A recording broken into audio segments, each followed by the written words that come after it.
What I understand about frequency to be true is that we're always riding on some type of a wave, okay? So the wave goes like this, right?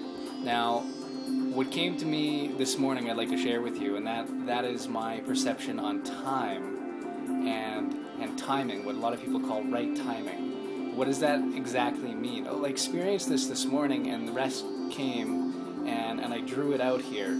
So let me just...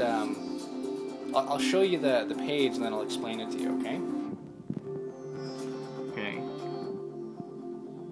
Now what I put here is, as we slip past the moment of decision and time passes, the energy available also lessens. Okay, so what exactly does that mean here? Now what I'm talking about is, have you ever gotten to a moment, I'll ask you this question, have you ever gotten to a moment where you knew you needed to make a decision and you had a moment's notice to make that decision? If you slip past that moment, the decision, the ability to make that decision would pass. I'm sure that we've had situations like that. We've also had situations in the short term, such as, okay, maybe you've, for the guys out there, maybe you've taken a girl out on a date, and there's this moment that comes where you think, I should go, or we should go, and you hesitate. And because you hesitate, you let that slip past. You let that moment slip past. And as the time passes by, you feel like if you make the decision, you need to make it now, but you feel like it's the wrong time. You feel like you missed your moment.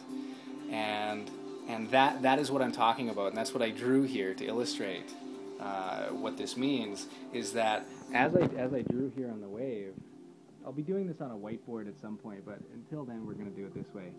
So as we go up here, okay, moment of decision, this is a correct moment in time to make that decision. We have an easy ability to just bloop, hop over to the next part of the wave.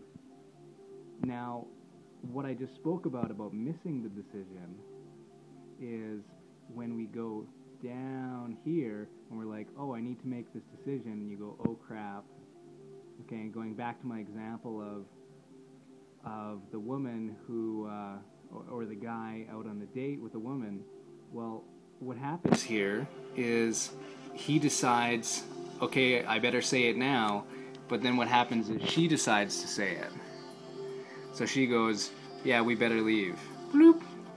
So now what actually happened is the two characters here had to jump uphill, or an example, that guy had to go uphill now, and now he has to work harder to make up the ground that he lost simply because he didn't make the decision right here.